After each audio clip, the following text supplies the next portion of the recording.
Welcome. This is episode 10 of The Property Plug, and we've finally got this lovely lady here, Amy Richardson, on the podcast, and hopefully she's going to help our clients, our landlords, give them a little insight into property tax and how she can save their money and hopefully keep them out of prison or getting fined to the max, because I know HMRC are looking to fine people right now. So this is Amy Richardson. Her company is FlowX Advisory. I got that right, didn't I? That's First right. time round. That's fantastic.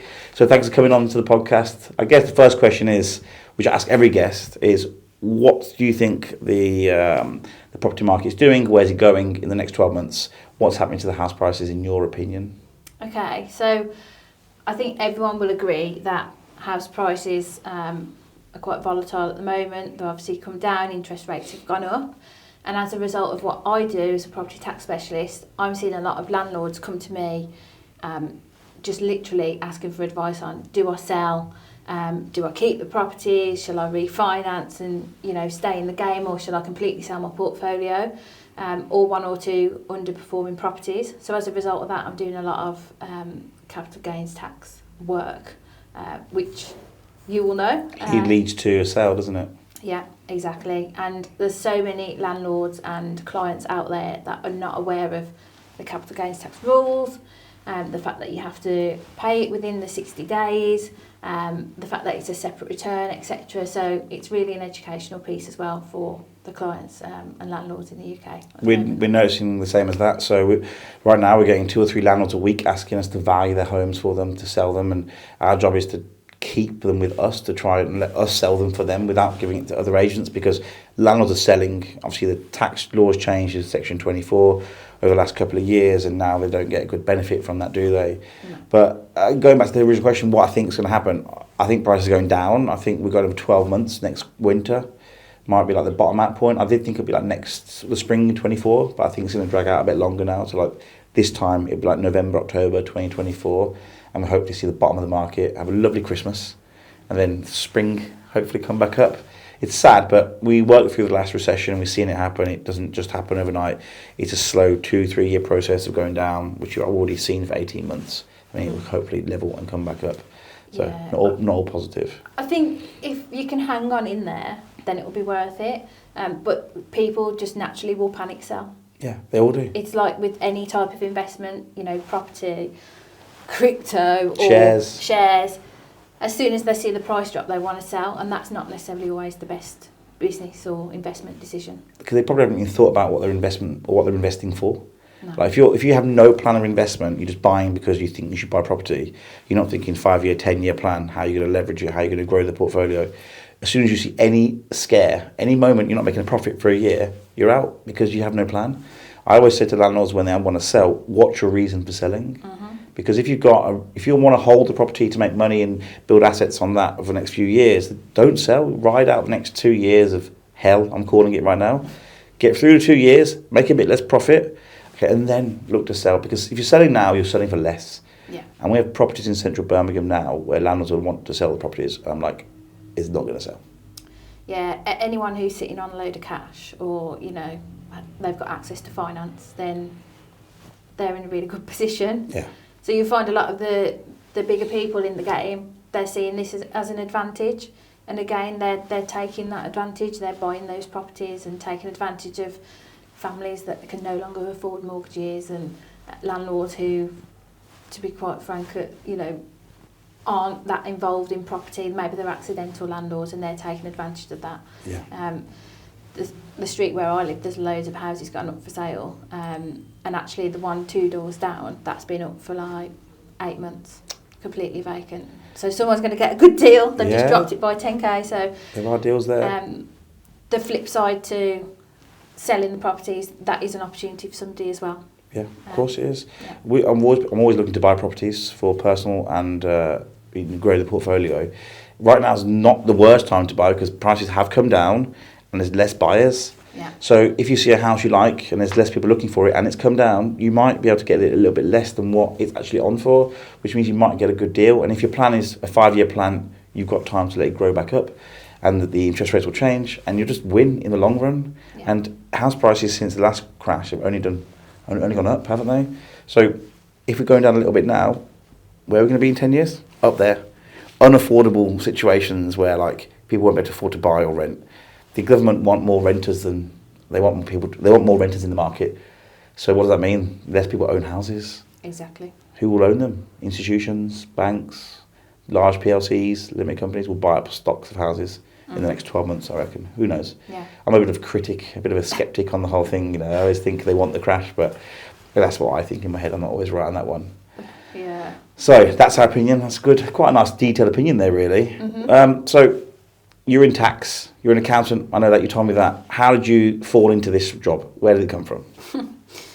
I remember being in school in Halzone, as you know, that's where I grew up. And I went to the careers office and they said, well, what do you want to do? And I knew I loved numbers and I loved business. So I loved business studies, did really well, got straight A's in that.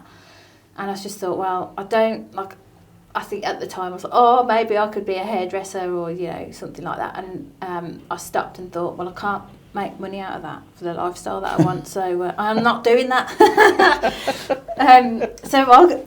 In a roundabout way, I added together maths plus business equals accountancy, and that's good. In my head that makes sense. So I started an apprenticeship.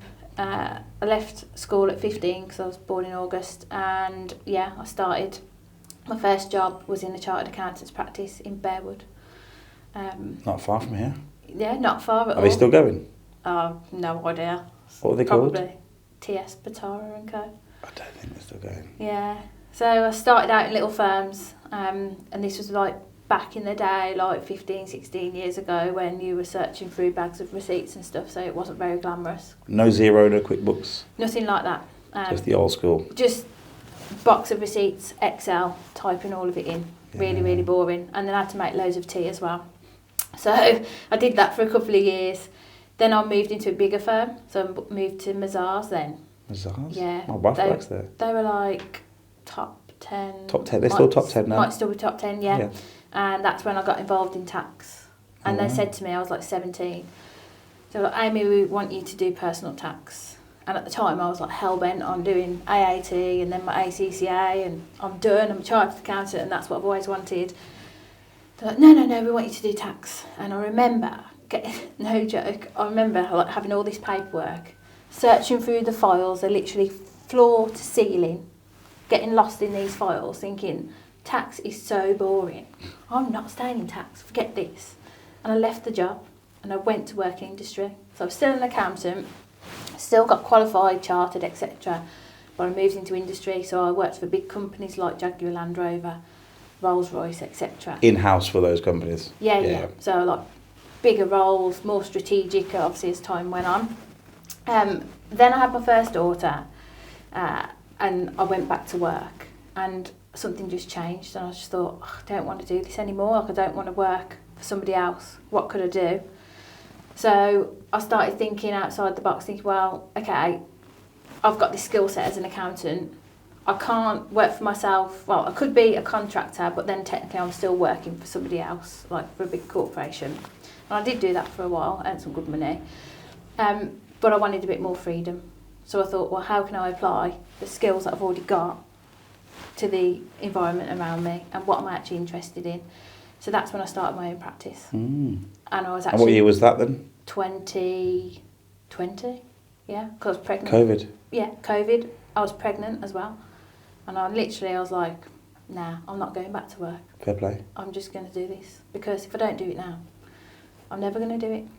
I think your story of like how you started it all, it resonates with me, because I remember when I was picking what I was going to do at uni, and the mum was like, what do you like? I was like, well, I like building works. You know, my dad was refurbishing a house at a time. I like design technology, so CDT. And she's like, well, there's a property course here called Property and Construction Management at Bristol. You should go and check it out. Went there, loved Bristol, got my A-levels, passed them, not flying colours. I went to Bristol, and then from there, I became a part-time estate agent while I was there at uni. And that's how I got into this industry. I was trained to be a surveyor, but I ended up becoming agency side more so than surveyor side, which I'm not sure was the right choice now, but who knows. Agency is good fun. You do this all day, and you meet people and you sell lovely houses, which is really cool. So yeah, very similar sort of, how you got into it. Just what do you like? aim towards that. So if you're going to tell anyone in the future when you got kids, you say, look, what do you like? What do you like doing? If they like, running around all day, try and get to have athletics or something like that. That's a good way of thinking, really. You have to have the passion because it will show. And if you don't have it, that will also show. Of course. There's a lot of, in property, there's a lot of fake gurus. So it lasts for a little bit and then it dies off. I've been doing social media now for about 2 years, consistently. Met yourself, other people within our network because of that. And that's what helps my business grow. So, of course, whether I like it or not, I have to keep doing that if I want to keep growing. Yes. But for me, I enjoy that. That's what I like to do, and that's why I chose property, because that's where I want to be, and as well as an accountant and tax advisor, to be eventually a property developer and go on that journey as well. So it's not just about doing the tax for people, helping them on that side. It's what can I learn from the clients? Like, I've got some clients who started from zero and now they've got portfolios in millions. Wow. Because they've just applied. And you'd be saving them money, keeping them out of jail. Exactly.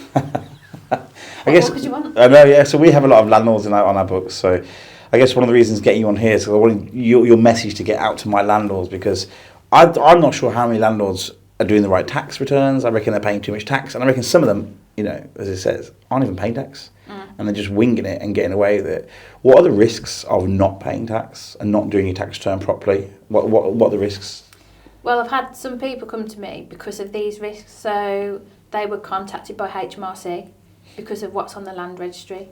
So HMRC have access to that data, and if you're not submitting tax returns or you're not declaring rental income or profits, they could pick that up. Basically, these clients came to me and said, we know we haven't been declaring our rental income, but the reason is we never made any money on it, so just thought, why did I need to submit it? It's a fair point, but I suppose under company's house or the rules of the country, HMRC, you have to declare even if you make a loss, don't you? Yeah. That can benefit you anyway, can't it? Exactly. You can offset it for the next year. Exactly, this is what I said. So they came to me, they said, we've had this communication from HMRC, can you have a look at it, can you help us? And effectively what I did is put it through the Let Property campaign. So that's a campaign from HMRC specifically for landlords to say, do you know what, hands up. The amnesty. I have not been doing my taxes. Yeah. Here you go. Please don't give me, too much of a thrashing for it. Can you just fine me 10% or 20%? So what I tend to do with those is I'll review the whole case and then I'll put together the best case for the client to try and make sure they have the least impact. So the least amount of penalties, the least amount of fines, etc. How far are they going back? Oh, like years and years and years. Really? Yeah. And how long is this Let campaign going to be going on for? I'm not sure. I mean, it's been going on a while now. I mean, it's an avenue for them to collect tax, so I can't see them shutting it.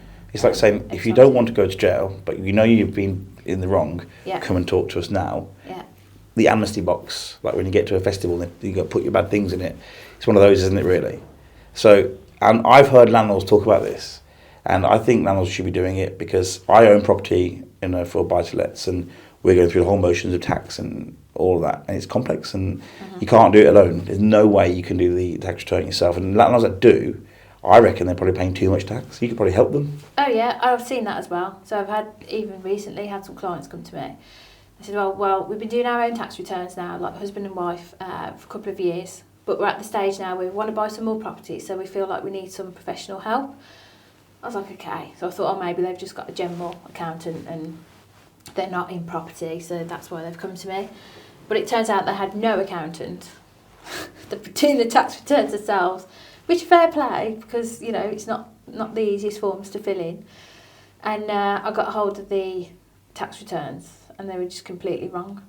Like, totally ignored how to account for the interest on the mortgages.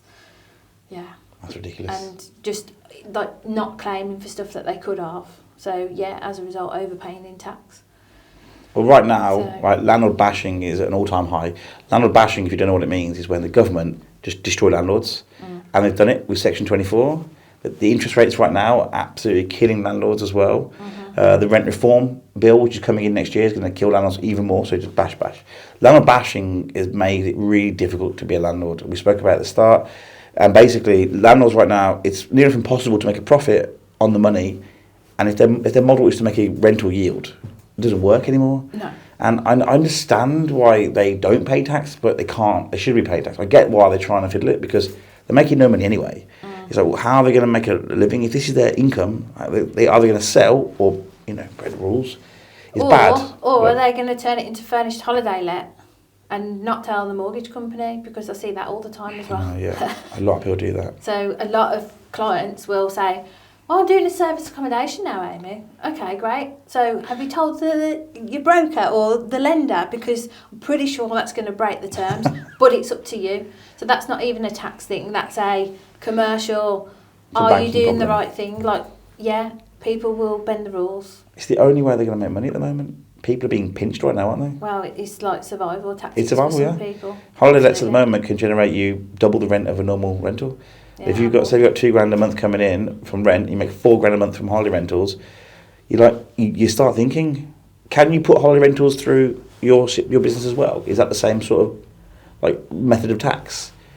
It's tax completely different to a buy to let. Okay. So if I was advising a client that's got a portfolio of buy to lets and they want to do serviced accommodation or furnished holiday lets, I would advise them to do that in a separate company, because that's classed as a trade, whereas buy to let is classed as investment. So they're taxed very differently. So if you want to chop and change into the future, just easier, they're separate. They're separate companies, so you've got one for buy to lets and one for holiday lets. Yeah, ideally under a group structure, but yeah. That's probably another video though, really, isn't it? That is another video.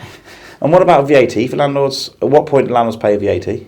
They don't. They don't. It's exempt. Exempt. Yeah. So all landlords, residential landlords that own a property in a residential capacity for buy to let, they're exempt. What about if you own the property in a limited company for buy to let purposes? Are you also exempt from that as well? Yeah, doesn't matter. It's the actual principle that you are renting out to the residential market.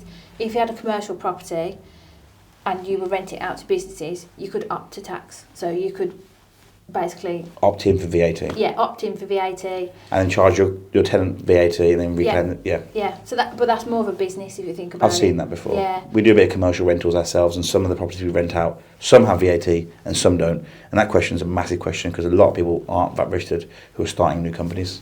Yeah. Oh, and also for the landlord, obviously that means that their profit is less, because say like my service, I have to charge VAT, but they can't claim it back, so they're making less profit on that portfolio because they can't claim the VAT back and they can't charge it out. Yeah, I know we're witnessing that right now. So we're paying VAT on our accounting bills, but we're not VAT registered. So I didn't even realise you couldn't be VAT registered. So it's good to actually hear what you said there. It means that even when we hit the 80k threshold, it doesn't matter, does it? So, and how about with serviced accommodation and the holiday lets? Is that vatable? That's just one for another video. I've heard there's something in the big massive case in the pipeline about that. There is a case. Yeah. It's been going on for ages. There was like an update on it. It's to do with Tom's VAT. So what happens is, if you have serviced accommodation, if you hit 85,000 plus, then in theory you should register for VAT. So you should be passing on 20% to the end client. Yeah. But the end client most of the time is someone like me or you, once a weekend away or whatever, like tourists. So that prices you out the market. So what else are you going to do? Take that hit on your margin. Yeah. But no one wants to do that. No. So the alternative is this tour operators margin scheme, which makes it slightly less painful. So you pay, still painful. You'll pay less VAT as a result. However, there are very, very specific circumstances that you need to meet in order to be able to claim TOMs, and that's what's been going through the courts. Is it settled yet, or is it still going through? No, it's settled. HMRC have provided like their point of view on it, which is not a great result for SA operators. It just means that contracts will have to be watertight. Essentially, what the SA operator needs to do is off a landlord, they need to rent this apartment fully furnished, fully just ready to go, and then they just sell it on Airbnb. But in reality, nobody does that. Because the operators furnish it themselves. Yeah, they furnish it, they'll put whatever they need to put in there and then put it on Airbnb, and that's where it's very grey area. Okay. And that's where you go, okay, you probably wouldn't qualify for TOMs. Let's look at the flat VAT scheme, that's another scheme. But then that maxes you to like 150k. So if you've got loads of SAs, that's out. And then you're back to square one. Have you got to pay loads of VAT again because you're under the standard scheme? So Wow. it's just less viable. So I guess all service accommodation providers out there need to be careful what they're doing. And if they hit the 85k threshold, they need to either cease or open a second business. Can you open a second business? Or is Yeah, that you can't do that disaggregation? because disaggregation rules. Yeah. So if that was the case, loads of clients would just have About 10 companies. loads of SPVs with like... And you can't do that. No. Well, you could do it, but you might get caught You and get then you've got to caught, pay it all back. And then you're back in prison. So what's the point? And you're keeping people out of prison. Yes. Yeah? Paying less tax. Yeah. Okay. Vanilla tax planning. Vanilla tax planning. Amy Richardson. Yeah, well, you know, with all these avoidance schemes going on, I'd rather sit on that side of the fence and say, Of course. I will do everything that in my power to allow you to legally pay less tax and you can still sleep at night. I think most people prefer that. Of course. You know. But essentially, you can help all the landlords, anyone with serviced accommodation, and you do a bit of accounting as well. You can help our clients avoid paying too much tax, avoid fines, avoid prison. I always love the prison word because it's the scare tactic. That's how we were taught to train people to say that. So no prison, no tax, or less tax. And this is the lady to do it, Amy Richardson from FlowX Advisory. Yeah. I got it right second time round as well. Well, thank you for coming on today, and I hope you've enjoyed our brief chat. And there's way more questions to be had. So thank you for coming on. Thank you very much. Cheers.